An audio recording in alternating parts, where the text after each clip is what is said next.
Assalamualaikum, salam Indonesia. Kawan Nusantara, kali ini kita akan bertemu sosok yang istimewa dan inspiratif. Beliau sudah memberikan edukasi melalui media sosial, khususnya di YouTube. Mau tahu? Tetap simak channel Fadli Mengajar. Salam Indonesia.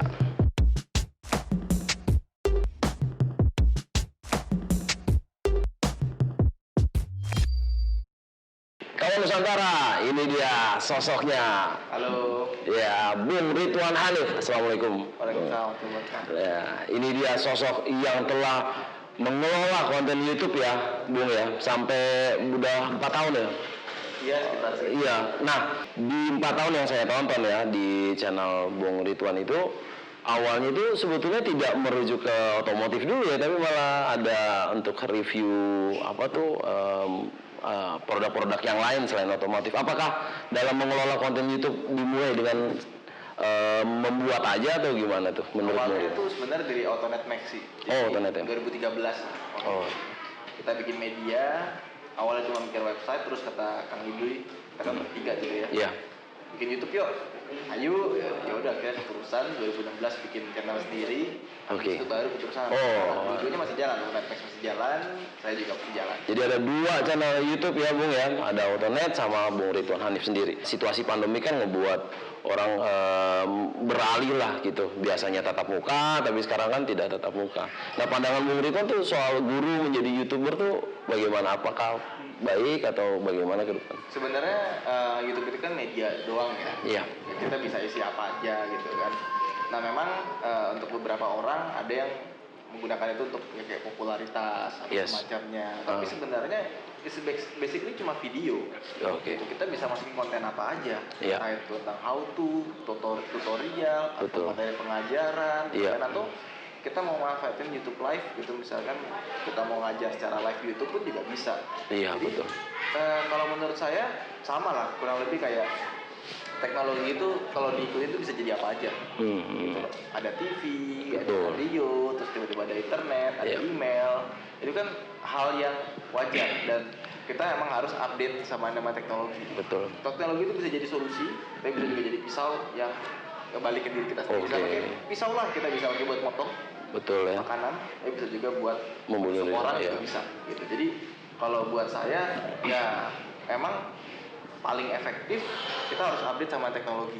Oke. Jadi biar apa yang kita tahu hari ini Iya. itu nggak cuma bisa dikenali oleh ya sekelompok kita doang, bisa ke buat semuanya. Oke, nah ini kan Bung Ridwan udah lebih dulu nih daripada saya dari channel. Udah. Nah ini ada tips-tips gak sih Bung untuk bagaimana sih kalau misalnya guru-guru mau mengelola YouTube-nya dan menseriusi tidak hanya materi, tipsnya apa sih untuk mengelola YouTube yang mungkin sepengalaman Bung Ridwan lah? Oke, sebenarnya kurang lebih sama kayak blog kali ya. Blog Oke. itu kan video blog, Oh, oke. ya nggak sih? Kayak misalkan kita mau bahas tentang, let's say satu topik, misalkan sejarah Kerajaan Mataram, Betul. ya kan? Ya bikin aja. Oke. Jadi keyword yang tepat.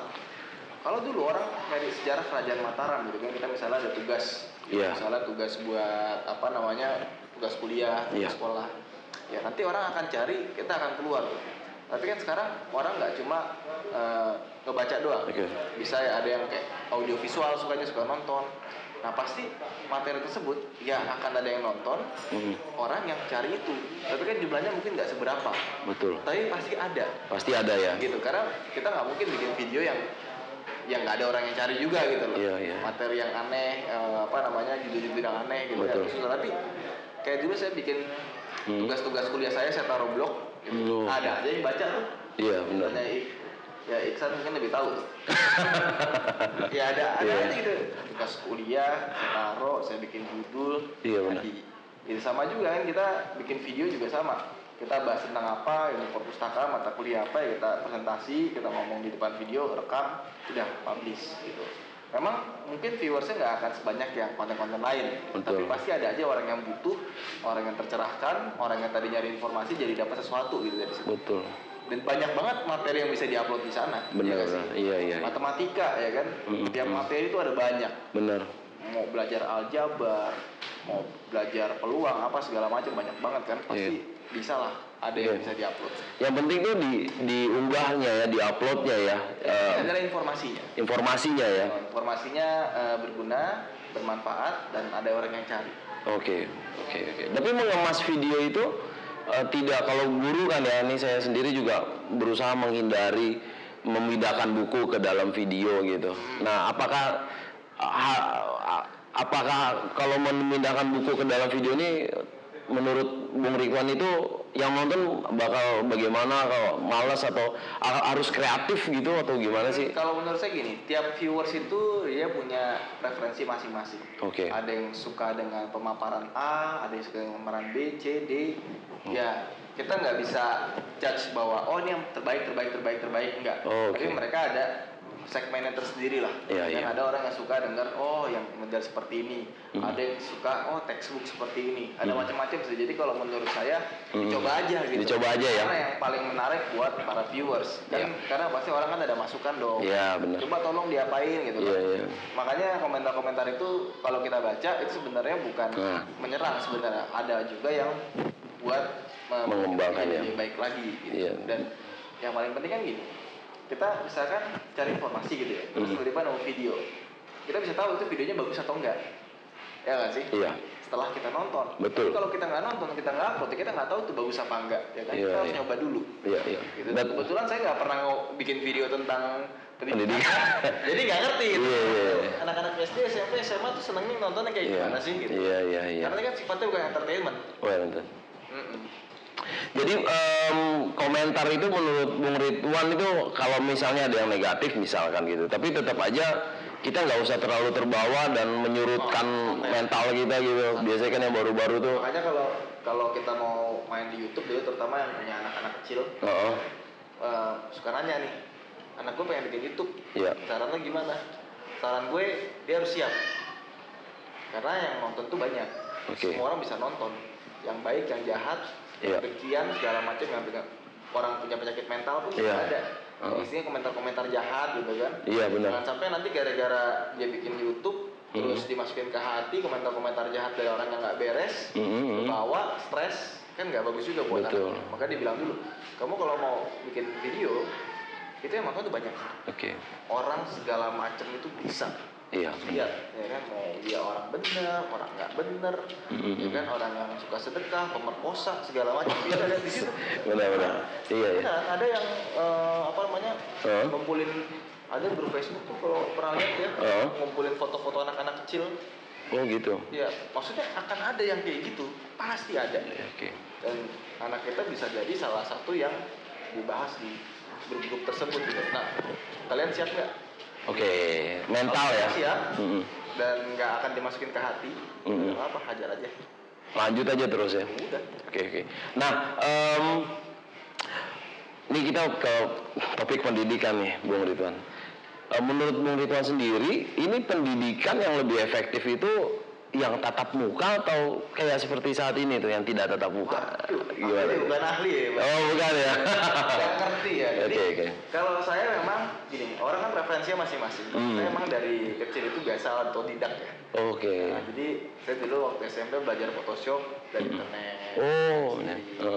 Ya belajar YouTube juga dari internet, belajar sendiri. Belajar sendiri lah, banyak belajar sendiri. Sampai sekarang pun saya juga masih biasa belajar sendiri gitu.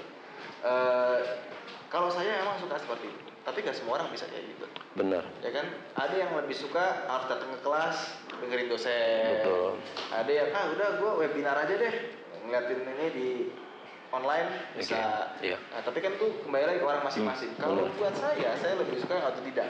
Otodidak ya? Lo kasih materinya full, baik tulisan mau video. Gue bisa tulisan sih daripada video, jujur aja. Dan itu saya akan baca. Gitu. Tapi ya itu saya. Ya kan? Teman-teman lain belum tentu sama. Tidak bisa merangkum. Saya bilangin efektif atau enggak, gimana ya? Tergantung segmen ya. Saya bukan orang expert untuk menilai hal ini. Iya, benar. Oke, berarti nah ini edukasi berdasarkan video ini, kalau menurut dari sisi Bung Ridwan sendiri, minat bacanya ini bisa mengurangi nggak sih sebenarnya? Kalau kan kebanyakan kan ada anak-anak yang potensinya lebih senang membaca. Tapi kalau di Bung Ridwan sendiri kayaknya agak unik juga ya. Jadi suka video juga, tapi bacanya juga menulis juga. Kalau nonton suka saya skip. Oh gitu. Kalau saya misalnya cari tahu tentang apa gitu, ada penjelasan secara online, dipakai bentuk video, saya mau langsung ke intinya. Apa sih? Gitu. Tapi kalau ada tulisan baca blog gitu atau buku manual, saya lebih baik buku manual atau baca atau ada gambar-gambarnya gitu, gambar. Penting ya itu gambar berarti ya untuk Gambar ilustrasi itu ilustrasi. lebih seneng gitu, lebih cepat gitu ya. Karena emang saya mulai itu dari SMP kan internet. Jadi dulu waktu kecil tuh mau dibeliin PS nggak boleh gitu, katanya komputer hasil duit sunat gitu kan, hasil upgrade sendiri. Jadi kalau yang lain tuh mungkin dapat duit lebaran pakai buat apa namanya, beli sepatu atau benar iya zaman saya itu. belinya part-part komputer buat upgrade. Waduh, jadi udah Komputernya belinya SD, SMP itu ya itu upgrade sampai SMA tuh saya masih pakai tuh sampai akhirnya kuliah bisa beli yang agak bagusan. Terus karena emang dari SMP mainnya otodidak, jadi emang udah terbiasa dengan tulisan karena zaman dulu YouTube nggak kayak sekarang. betul. Jadi nyari apa gitu, itu dari situ, dari tulisan-tulisan. Dari forum sih kebanyakan dulu Kaskus ya. Iya benar. Jadi melihat atau membaca semuanya itu memang dari situ ya. Jadi habit kali ya. Jadi habit. Terbatas di situ. Tapi kan anak-anak zaman sekarang nggak tahu ada YouTube. Sekarang apa namanya? Pencarian nomor 2 di dunia kan. Pertama Google, yang kedua YouTube. Benar. Artinya orang mencari sesuatu tuh di YouTube sekarang. Iya benar. Jadi itu ya memang juga ada survei yang saya udah baca aja 3,5 jam rata-rata manusia tuh udah menonton YouTube. Pas setengah jamnya TV, jadi selisih cuma 1 jam untuk televisi. Nah, ini karena channel saya kan edukasi ya, pendidikan lah khususnya nih. Harapan Bung Ridwan mengenai pendidikan lah di Indonesia saat ini. Kan kita lagi mengalami situasi yang memang kadang PSBB lagi. Nah, ini bagaimana harapan Bung Ridwan sendiri untuk pendidikan di Indonesia supaya anak-anak bangsa kita ini bisa, mungkin generasi selanjutnya bisa lebih baik lah tentunya. Iya, kalau buat saya sekarang ini kita udah mulai transisi atau bisa dibilang ada decoupling lah. Pelepasan dari masa lalu. Kita harus terbiasa sama yang namanya online. Betul. Kita harus terbiasa yang namanya tidak tatap muka secara fisik. Gitu loh. Artinya sebenarnya kalau memang kita punya niat belajar, mau ngapain aja itu bisa. Benar. Cuma kan niat belajarnya susah. Iya benar. Kan ini kan kita mulai kebuka, oh ternyata kuliah itu bisa online ya. Iya benar. Kan? Jadi ngapain gue datang ke kampus gitu, asalkan orang yang bisa datang, bisa mengerti, bisa paham. Nah, itu lebih dari cukup. Nah, cuma gimana caranya, tinggal meningkatkan minatnya aja untuk belajar. Benar. Ya, kalau nggak ada ujian, kayaknya kita nggak belajar ya. Jadi orang biasanya gitu ya, belajar karena ada ujian. Iya. Atau karena ada kebutuhan lain ya biasanya ya. Makanya kalau buat saya apa ya, saya ngeliat tuh orang berdasarkan skillnya memang. Iya. Semua yang kerja sama saya nggak minta ijazahnya. Oke. Lo bisa kerja apa enggak? Jadi ketika masuk misalnya nyari videografer atau editor ya, itu datang saya kasih materi, suruh ngedit. Kita kasih waktu 3 jam, lihat dia bisa apa. Itu ada yang lulusan SMK, ada yang lulusan D3 doang, maksudnya nggak S1 nggak ada deh, cuma satu doang. Jadi tipenya langsung skill ya, tes skill. Skillnya aja, dia bisa apa nggak kerja, mau apa nggak kerja. Terus kadang-kadang tuh orang tuh yang merasa pendidikannya tinggi, apa ya, suka menyepelekan masalah itu yang gawat sih. Maksudnya, gue nih S1, masa gue ngerjain beginian gitu lah. Tapi kan kadang-kadang dunia kerja tuh beda. Benar. Ya nggak? Tiba-tiba kita masih ngurusin ini, mesti ngurusin itu. Iya benar. Ya kan? Nah ini kalau menurut saya, maka pendidikan itu nggak cuma sekedar ijazah. Iya. Tapi bagaimana implikasinya ke dunia nyata. Gitu. Kita jadi bisa lebih diandalkan apa enggak, punya kemampuan problem solving atau enggak. Dan itu sebenarnya membuat saya itu lebih penting. Apalagi kerjaan saya kan kebanyakan outdoor. Kita kan ada PH juga, ada production house, ada ya begitu-begitulah. Banyak ya. Suka bikin video keluar kota. Jadi itu kelihatan nih, maksudnya orang ini bisa kerja apa enggak. Benar. Karena bisa kerja bukan berarti terus skill lo kepake udah enggak. Tapi satu kegiatan itu dari A sampai Z dia bisa menyelesaikan itu gitu. Lebih dari sekedar skill yang dia punya. Dan yang namanya internet sekarang, kita mau belajar apa aja bisa kok. Benar. Gitu. Saya kadang-kadang terima juga anak-anak gitu ya. Oke, lu gue kasih kesempatan 3 bulan. Kalau nggak ada nggak ada perkembangan, lu out. Kenapa? Karena gue ngeliat kayak audio videonya kan satu bidang yang banyak orang pengen pelajarin, Bener. tapi keterbatasan di alat. Iya. Mereka nggak dapat akses ke kamera bagus, nggak dapat akses ke komputer bagus. Kalau emang lu passionate, oke, gue kasih kesempatan lu kerja di sini, mungkin gaji nggak seberapa. Kalau lu bagus lanjut, kalau enggak ya udah cukup sampai sini aja. Artinya lo nggak sesuai sama yang diomongin, mau belajar.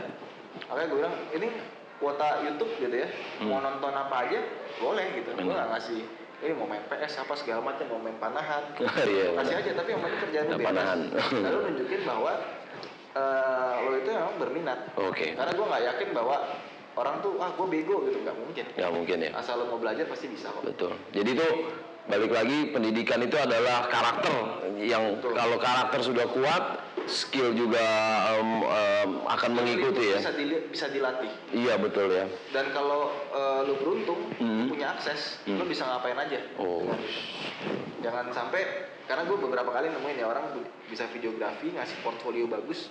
Dia ngasih portfolio bagus karena peralatannya bagus. Oke. Karena dia emang backgroundnya dari orang tua Iya, yang berada gitu. betul. Tapi dia nggak punya taste, No. nggak punya ini, itu kan yang gawat. Iya. Gue coba shifting deh. Kali ini gue cari anak-anak yang emang passionate di situ. Oke. Ya pengen belajar, ayo Iya. silakan gabung. Tapi lu kerja yang benar. Iya. Ya ternyata banyak tuh yang jadi. Benar. Gitu. Dan setelah dia keluar dari tempat gue misalkan, oh ternyata ditawarin tempat yang bagus, oh silahkan. Oh gitu ya. Terbuka aja ya. Terbuka aja. Terbuka aja ya.